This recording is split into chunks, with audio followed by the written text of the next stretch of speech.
September 16th, 1992. Black Wednesday. The Bank of England is in panic.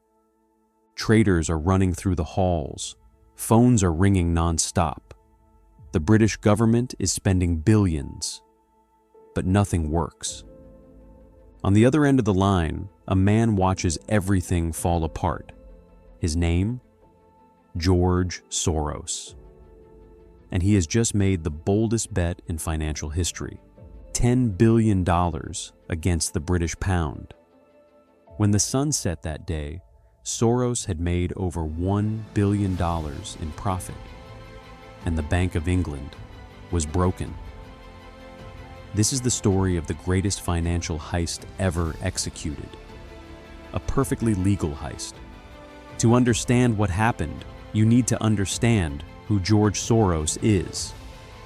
Born in Hungary in 1930, Jewish family. Survived the Holocaust using false documents. 1947. He migrates to London. Poor. Washing dishes to survive. But Soros had something money can't buy: a brilliant mind.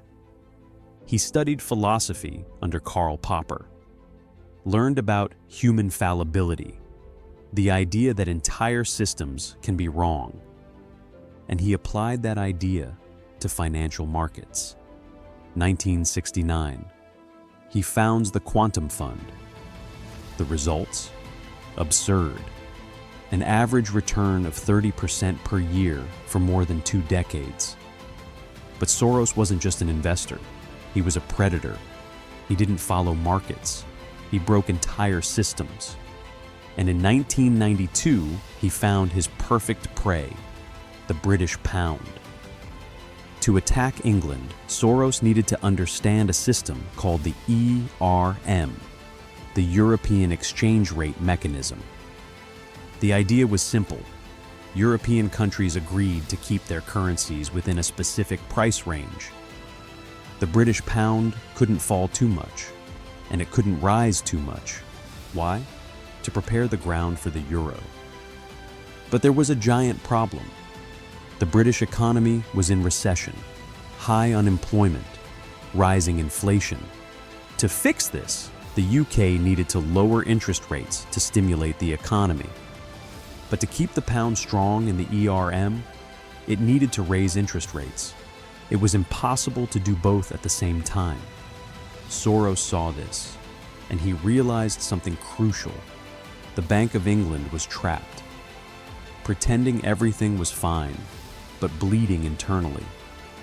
It was like a boxer trying to look strong while already knocked out. And Soros? He was about to deliver the final blow. August 1992. Soros gathers his team. Among them, Stanley Druckenmiller, one of the best traders in the world. The message is direct. The pound is overvalued.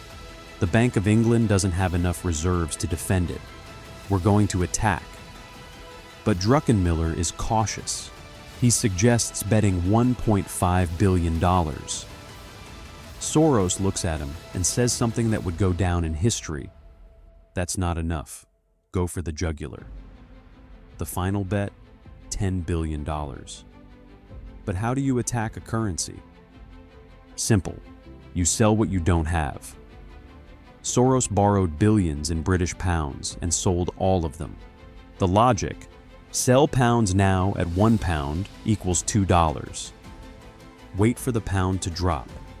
Buy back the pounds cheaper at £1 equals $1.50. Return the loan. Pocket the difference. Profit hundreds of millions or more. But there was a deadly risk. If England managed to defend the pound, Soros would lose everything. Not just his fortune, his reputation, everything. And he wasn't alone in the attack.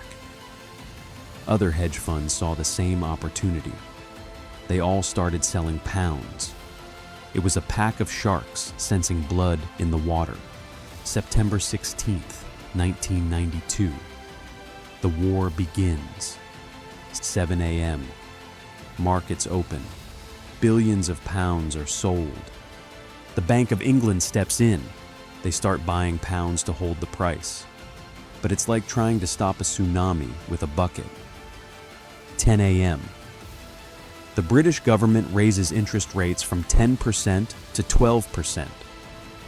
Message: don't mess with the pound, we are in control. But no one believes it. The selling continues. 11 a.m. In desperation, they announce another increase, from 12% to 15%. Imagine this. In 2 hours, interest rates jumped 50%. Anyone with a mortgage watched their payments explode, but nothing worked. Soros and the other funds kept selling. Why? Because they knew the truth. The Bank of England was burning through its dollar reserves to buy pounds, and those reserves were running out. 3:30 p.m. Emergency meeting at the Ministry of Finance. Chancellor Norman Lamont is panicking. Prime Minister John Major is sweating. The question: how long can we hold out? The answer: a few hours, maybe less. They had spent £27 billion trying to defend the pound. It wasn't enough. 7:30 p.m. The announcement that shocked the world. The UK gives up. The pound exits the ERM. It's now free to fall. Soros wins. The Bank of England loses. When the dust settled, the numbers were terrifying. George Soros. Profit of $1.1 billion in a single day. Other hedge funds. Combined profits in the billions. The British taxpayer lost £3.4 billion. The pound dropped 15% immediately, eventually fell 25%. British companies collapsed. People lost homes. The economy crumbled. But here's the twist. Months later, economists began to notice something strange. With the pound cheaper, British exports became more competitive.